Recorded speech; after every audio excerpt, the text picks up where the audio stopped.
네. 저 묶어도 괜찮을 것 같은데 네. 중국하고 러시아 디폴트. 중국하고 러시아 디폴트. 저거를 한번 좀 묶어볼 만 하지 않을까. 예.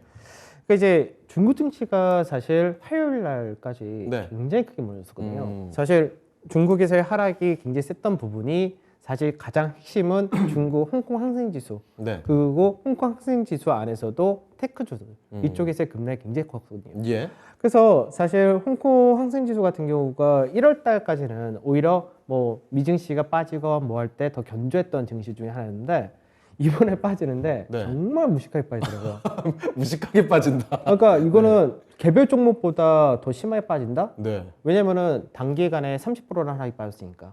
그러고 나서 이제 급등 나올 때도 네. 7% 급등 나오고 12% 급등이 나왔거든요. 무슨 일인 거예요? 그러니까 이게 그 뭐 어떻게 보면 러시아의 문제가 이제 미국에서 중국에 대해서 더 그 원조를 하지 마라 이러면서 앞전에 트럼프 때 얘기했었던 중국 그 미국에 상장되어 있는 중국 주식들을 퇴출시키겠다. 네. 이 얘기가 나오다 보니까 이 중국의 주식들이 중국 본토에도 있고 홍콩에도 있고 네. 그리고 미국에도 동시 상장된 회사들이 원체 많았거든요. 예. 그러니까 이들 기업들이 무너진다가 돼버리면서 전체가 다 무너졌다가 돼버렸죠. 아, 그 가능성을 되게 크게 봤나 봐요. 그러면. 네네. 그래서 이게 무너졌다 된다가 예. 이제 그저께 퇴출시킨 쪽에서 약간 유예를 둔다 이렇게 되니까 바로 급반등이 나왔던 그런 케이스였는데 그러다 보니까 시장 자체가 네. 결국은 글로벌 증시 전체가 다 폭락을 했어요. 처음에는 이제 어떻게 보면 우리나라만 막 디커플링으로 막 안 좋다 이렇게 하다가 올해 딱 들어서부터 미국의 나스닥부터 기술주도 무너졌다가 그다음에 유럽이 그나마 견조하게 버티고 있다가 러시아 문제 발생해서 무너졌다가 중국은 가만히 중간에서 있는 것 같다가 갑자기 미국에서 지원하지 마라 하면서 그쪽에서 또 폭탄 맞아가지고 그거 다 무너져 버렸죠. 아. 그러니까 이게 전 세계 증시가 예. 우리가 코로나 팬데믹 때는 동시에 다발적으로 다 무너졌거든요. 네. 그러고 나서 올라왔었고 이번 같은 경우는 결국은 다 무너졌어요. 다만 순차적으로 누가 먼저 맞았, 그러니까 이쪽이 맞고 이쪽 맞고 이쪽 맞고 해서 결국은 이제 투자자들이 이제 글로벌 투자자들 입장에서는 이쪽이 무너지니까 이쪽이 햇빛처 아닌가라고 갔었다면은 또 박살나고 이쪽이 햇빛이 아닌가 하는데 결국 다 무너진 거죠. 이거 너무 복잡하지 않습니까, 그러면? 근데 1월달 우리 예. 증시 때도 똑같았잖아요. 그죠. 1월달 조정 과정 보면은 첫째 주까지는 잘 버티고 있던 종목이 그죠. 그쵸? 다 글로 여기가 그래도 안전한 데인가 보다 해서 가면 거기가 다음 주 가서 우르르 무너지고. 그죠. 아니, 둘째 안전지대가 주까지도 없다는 거예요, 그럼 지금? 아, 그러니까 결국은 도미노인 거죠, 도미노. 다 무너져. 도미노 진짜 결국 도미노처럼. 마지막까지 가면서 다 결국은 무너졌죠. 다 알고 보면 한 번씩 다 쓰러지는. 예. 다 무너지고 나서 이제는 또 다 급등이 나왔죠. 예. 근데 사실 이렇게 비교를 하니까 상대적으로 또 국내 증시는 반등이 너무 약한 거죠. 그러니까 이번 주가 사실 코스닥이 한 3% 올랐거든요. 네. 그러니까 3% 올랐으니까 이번 주 결과적으로 봤을 때는 야 그래도 이번 주 코스닥 확실히 3종 바닥 만들고 반등 좋았네 이렇게 얘기할 수 있는데 네. 상대적으로 또 비교해 보면은 국가 대비해서 20% 전후의 하락은 전 세계 국가들이 다 맞았는데 네. 그 안에서 국내 증시 반등이 너무 약한 거죠. 올라갈 땐 왜 이러냐. 그죠? 예. 약한 거죠. 그러니까 이제 수급적인 부분에서 뭐 아직까지 외국인의 매도도 있고 여러 가지 있었고, 그거 사실 아직까지 불확실성이다라고 하는 것들은 아직 남아는 있거든요. 예. 근데 이제 사실 또 우려했던 부분 중에 또 하나가 뭐였냐면은 러시아 디폴트 문제였거든요. 네. 그래서 그렇죠. 앞전에 러시아에서 이제 뭐라고 했냐면 이자 지금 루블화로 주겠다. 네. 이미 폭락해 있는 그럼 같이 루블화로 주겠다. 그죠? 그러니까 한마디로 우리 그냥 받을 거만 받고 배째라 아니에요? 배째라로 가는 거죠. 예. 근데 그렇게 다들 예상하고 있었는데 결국은 달러로 이자를 줘버렸어요. 예. 그러니까 러시아 디폴트란 부분이 결국은 실제로 나지 않는다가 돼버린 거죠. 그럼 시장에서 이거를 실제로 지금 우크라이나와 러시아가 계속해서 협상한다 이렇게 얘기를 하고 있는데 드는 생각이 이런 거죠. 우크라이나 문제, 지금 현재 러시아에 대해서 니들 막 서방 국가들이 제재를 가한다 이런 부분에 대해서 국지전적인 부분으로만 해석해라 식으로 화제를 좀 약간 돌린 게 아닌가. 네. 그러면 실제로 이제 뭐 빨리 얘기할 때는 뭐 5월달 초나 중순 되면은 전쟁 끝난다 이런 식으로 뭐 그 우크라이나에서 얘기를 하기도 하는데 예. 생각보다 이제 이 문제까지도 이제 현재 러시아 우크라이나 문제도 완화가 된다면 그럼 시장 자체가 불확실성이 이제 거의 다 없어진 게 아닌가 사실 그런 생각도 좀 하거든요. 예. 그러면 시장에 대한 불확실성이 없어진다면은 예전에 코로나 같은 경우는 이제 돈을 풀어가지고 사실 유동성의 힘으로 인해서 무너지자마자 바로 V자 반등이 나왔다면 이번 같은 경우는 이런 불확실성이 완화되면서 실제로 뭐 유가가 급등했던 부분이라든지 뭐 경제 제재가 들어가는 부분이라든지 이런 것들이 조금씩 완화되면서 실제로 이제 기업들의 실적이나 이런 걸 볼 거 아니에요. 그렇죠. 그러면 이제 반등이 나온다 했을 때 반등 형태가 V자가 아니라 완만한 U장이 되지 않을까.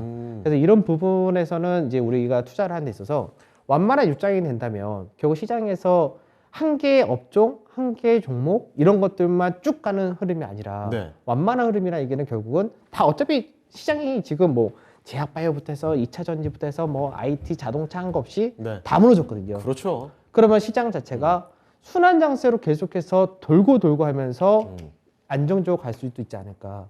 왜냐면 시장이 사람들이 보통 학습 효과가 있어가지고 지수가 무너졌다 하면은 다들 기대하는 부분은 V자 반등을 기대를 하거든요. 맞습니다. 예. 그래서 왜냐면 불과 우리가 2020년도에 코로나로 인해서 무너졌을 때 V자 반등을 봤었기 때문에. 그리고 그걸 보고 들어온 신규 투자자들도 굉장히 많잖아요. 그렇죠. 근데 결과적으로 V자 반등이 안 나왔거든요. 지금. 네.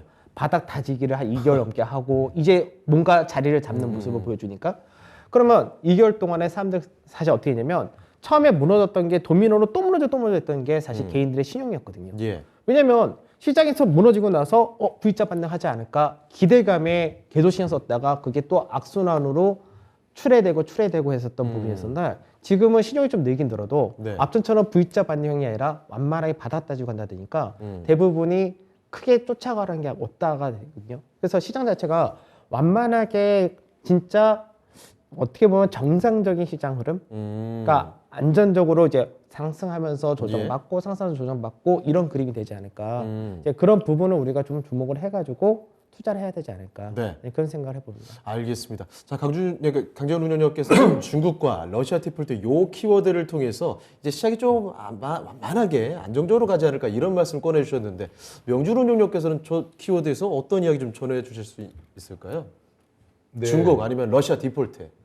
둘 중에서요? 예. 저도 두 가지 다 묶어서 가야죠. 어떤 이야기 해주실까요? 지금 같이 갔으니까. 예, 예. 꼭 굳이 그렇게 해야 되나요? 중국은 예. 중국은 사실 이번에 굉장히 변동성이 세 보이는 게 특히나 네.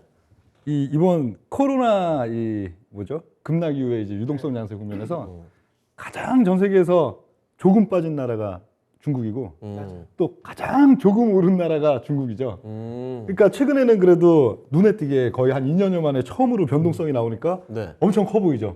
예, 굉장히 커 보이죠. 뭐 차트에서도 커 보이고 대단해 보이는데 이 중국 관련해 지금 중국 관련된 지금 사항들은 결국 뭐 러시아의 일환이겠죠. 네. 뭐 러시아의 미국의 이제 규제가 똑같이 이제 중국한테도 강하게 가느냐 뭐 상장 폐지 등등 그런 지금 이슈들인데 뭐 얼마나 영향을 미치느냐. 예, 우리나라에 있어서는 과거에는 이제 특히 굴뚝주 내지는 화장품 이런 데 있어서 중국의 이 지수나 아니면 경기 거기에 대한 어떤 정책 그런 연동성이 굉장히 컸었는데 예. 지금은 거의 연동성이 없어 보여요.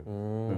지금 시점 같은 경우는 이제 중국이 뭐 이제 반등을 한다, 네. 아니 중국이 좀 뭐 약하다 하는 부분들이 우리나라의 뭐 지수나 아니면 또 종목 거기에 또 민감성을 갖는 섹터들 영향력이 이미 상당히 좀 적은 시점들이 아닌가. 예. 그래서 지금은 그렇게 중국 지수의 이제 뭐 등락 거기에 대해서는 크게 뭐 그렇게 신경 쓸 바는 별로 없어 보이고요. 네. 예.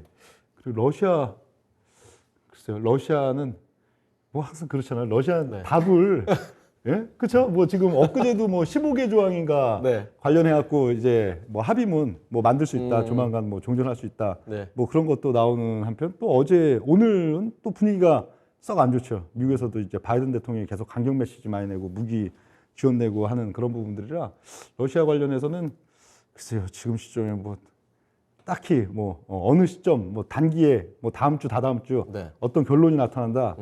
예, 뭐 확답짓기가 좀 어렵지 않나. 예. 그러면 당분간 그 러시아와 관련해서는 큰 국내 증시 영향은 뭐 좀 제한적일 것이다. 이 정도 영향력은 모습은. 점점 네. 줄 가능성이 벌써 이제 3월 오늘 20일 이제 3주가 넘었습니다. 3월 20일 됐나요? 오늘 18일이죠. 제가 네. 예, 3월 18일이죠. 제가 지지난주나 월초에도 항상 그런 얘기를 드렸어요. 러시아에 대한 영향력이 예. 그 이슈가 어떻게 되더라도 이번 달 이제 한 말 정도, 3월 마지막 주 정도 되면은 네. 증시에 대한 급등락 영향력은 상당히 떨어진다. 왜냐 이슈 자체는 사실 거의 한 달 반이 넘어가 버리면은 네. 이게 지루해집니다. 그렇죠. 굉장히 지루해져요. 그러니까 거기에 대한 이제 등락에 있어서 장중 등락에 있어서의 민감도는 점점 좀 떨어지는 그런 상황들이 되는데 그러니까 실제로 연준회의가 끝나니까 네. 사실 우리가 연준 통화정책회의에서도 뭐 양적 긴축을 한다, 금리를 0.5% 올린다, 매차를 올린다 말이 엄청 많았던 게 그렇죠. 작년 말부터 해서 계속 반영되다가 맞아요. 이거는 날짜 딱 정해져 있었잖아요. 3월 16일, 17일 네. 동안 연준회에서 첫 금리 인사한다, 날짜 딱 정해져 있고 예상대 딱 나오니까 불확실성 해소.